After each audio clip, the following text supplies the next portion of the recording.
Hello and good morning. It's me, Kenny Polker, your host of the party, and today is Monday, January 25th, 2023. I can't believe we're coming to the end of the month already, the first month of the new year. And then the rest of the year is going to go flying by before you know it. It's going to be Easter, then it's going to be Memorial Day, and then 4th of July. Next thing you know, Santa's coming again. It's unbelievable. But let's focus on what happened last week and what's happening right in front of us, right? So what is it that you need to know? Well, stocks surged on Friday, right? Piercing the long-term trend line after just trading as low as 38.90, trading right back up to 39.73. JPMorgan puts out a positive report saying that chances of a recession are falling rapidly. The Fed is now in the blackout period ahead of next week's FOMC announcement. Oil continues to advance, now trading at $82.20 a barrel. And it's a big earnings week, representing all sectors across the S&P. So we'll get to that. And what are we having for dinner? Well, we're having the Giambotta. So I'll give you that in a minute. Okay, so boom. Stocks rose on Friday on the back of better earnings report and what appears to be a recognition by some investors that the Fed is not kidding, that they will err on the side of continued tightening, even as some suggest that the rate hikes will cease after the February hike of 25 basis points next week. And then an easing of interest rates later in the year, right? Which makes no sense at all because that would suggest that the strong economy has turned very sour, something that the market is not pricing in. But it does remain the call for those two big investment banks, Goldman and Morgan, both calling for the S&P to trade down to 3,000 before the cycle is over, representing a 24% decline from current levels, something I just do not see. And then another contra call out of JPMorgan, some on the inside are put out their latest note, saying that the odds of a recession are falling rapidly. 7 of their 9 asset classes are now showing a less than 50% chance of a recession, which is a dramatic turnaround from October of 2022, when all 9 asset classes were pointing to a deep recession. Now, while many still expect a recession, the probability of one has fallen from 98% to 73%. So why is JP Morgan making the call? Well, it's the reopening of China, falling natural gas prices across Europe, and falling inflation not only in the U.S., but around the world. At an office, though, just down the hall, we've got the other side of JP Morgan warning investors to consider the potential pressure on stocks from a growth slowdown in the next 4 to 6 months due to weakening macro data, retail sales, factory orders, slowing PMIs, and housing, along with the ongoing inversion of the yield curve that continues to suggest investors are betting on the slowdown story. Even so, there's a group convinced that the Fed can engineer a soft landing, and if they do, that's going to be a miracle, right? I still don't think it's going to be a soft landing. It's not going to be super hard, but I don't think it's going to be soft. Look, the Fed has made it very clear. Rate hikes are going to continue at least through March, and they have not locked that in at all, but they've said it, right? I think it's going to be May, and then they'll go into that long-awaited pause. At this point, we will have raised rates for 12 months, taking us from 0% to 5.25% to 5.5%, or really right in the longer-term normal range, but clearly up significantly from where we were for 13 years, which means that investors have to change their mindset. We're going from a place where there was no alternative to where there are many alternatives. Investing will be more active and less passive. The recent surge in bond prices suggesting this very point, right? Investors can now put money away for 3-month time frames, very short term, and get a guaranteed rate of 4.49%. Or they can put it away for 2 years and get 4.18%. And you can structure part of your portfolio to earn even better than 5% if you start using corporate bonds. So let's not kid ourselves. There are alternatives. And if you are concerned about lower stock prices in the months ahead, then you should talk to your advisor. By the close on Friday, the Dow gained 330 points, or 1%. The S&P added 74 points, or nearly 2%. The Nasdaq gained 290 points, or 2.7%. The Russell added 31 points, or 1.7%, and the transports surged ahead by 246 points, or 1.75%.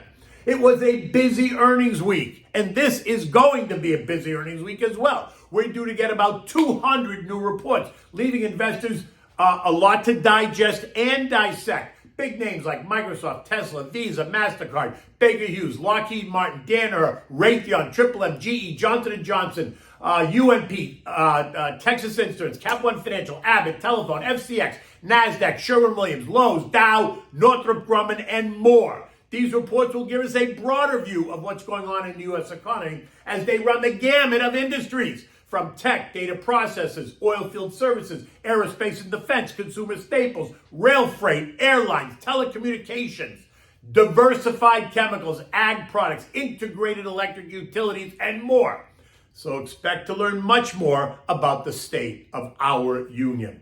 Now, there's no economic data today, but later in the week, we're going to get Philly Fed, Richmond Fed, the Chicago Fed. We're going to get S&P Manufacturing PMI and Services PMI, both expected to be well in contractionary territory of 46 and 45 respectively. We're going to get the first whack at fourth quarter GDP, expected to be up 2.7%, down from the third quarter 3.2%. Wholesale and retail inventories, new home sales and pending home sales, both expected to be lower as well. December durable goods and the Fed's favored inflation gauge, the PCE deflator for December. And like the PPI and CPI, it is expected to be in decline, and that's great.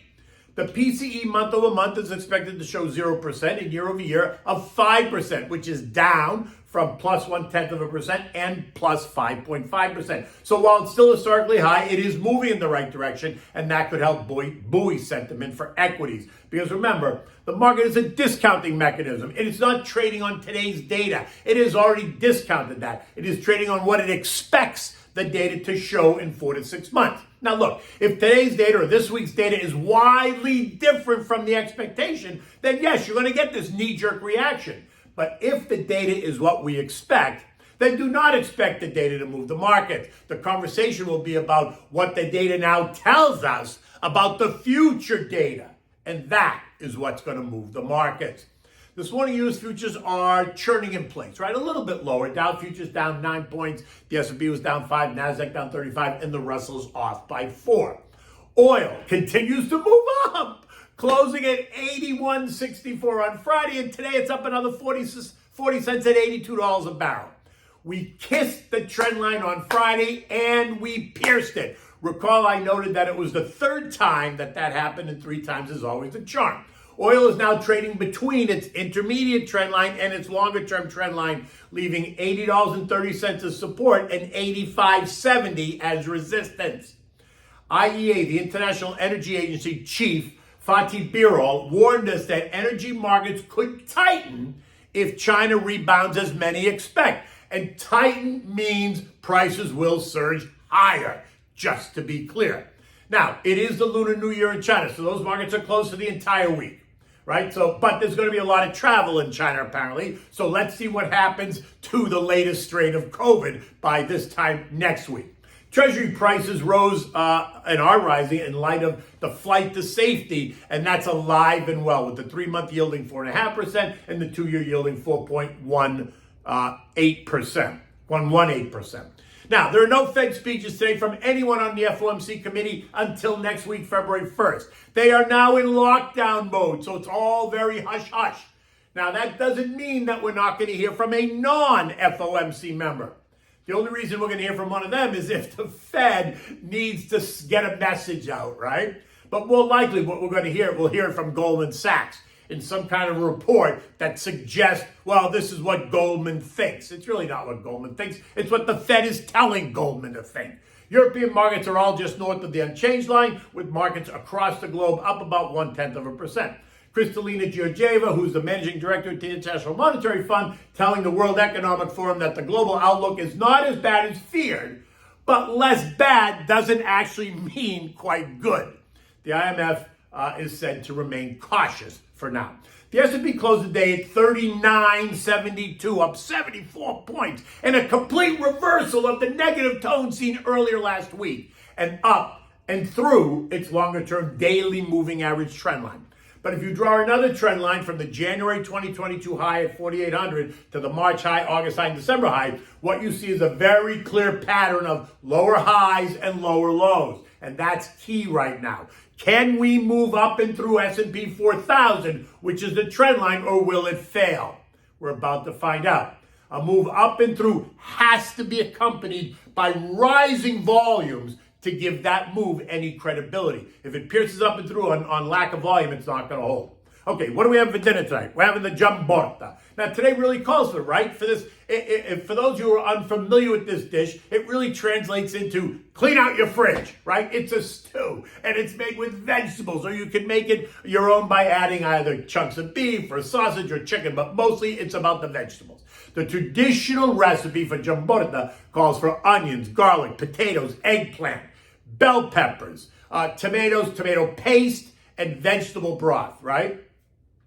You can and the seasoning is really up to you, right? You can add any of those vegetables, take any away. You can season it with salt and pepper. You can throw in some herb de Provence, whatever you want. Although the dish is mostly vegetarian, you can feel free, like I said, to add chunks of beef or sweet sausage or chicken pieces. I never do. I leave it just the vegetables, right? Now, preheat a heavy bottom, a big heavy pan, right? Add the olive oil and the crushed garlic. Saute it. Next, add the chopped onions and cook it over the medium temperature, right? Don't burn it. Now, get the other vegetables ready. Cut up your potatoes. Cut up the eggplant, the zucchini, and the peppers. Now, add all those to the pot. Season it with salt and pepper. Cover it and cook it. Now, you're going to add a can of crushed tomatoes, not puree, crushed tomatoes, and the veggie stock. Now, if you want it a little bit thicker, you can add one of those small cans of tomato paste. I don't, but you can. Bring it to a boil and then turn it down to simmer. Now, if you're adding meat, like stew-sized cubes of meat, then in a separate frying pan, brown the meat, season that with salt and pepper, and then just add it to the pot, right? Toss in some fresh basil and let it simmer for 20 minutes.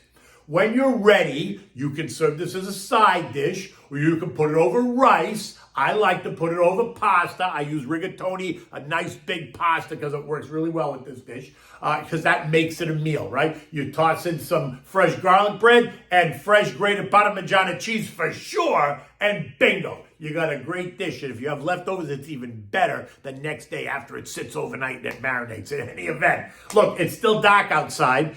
This is very early, but the day is getting started. Let's see what the markets hold. Like I said, there's no economic data today, so it's all going to be on earnings. In any event, until tomorrow, take good care.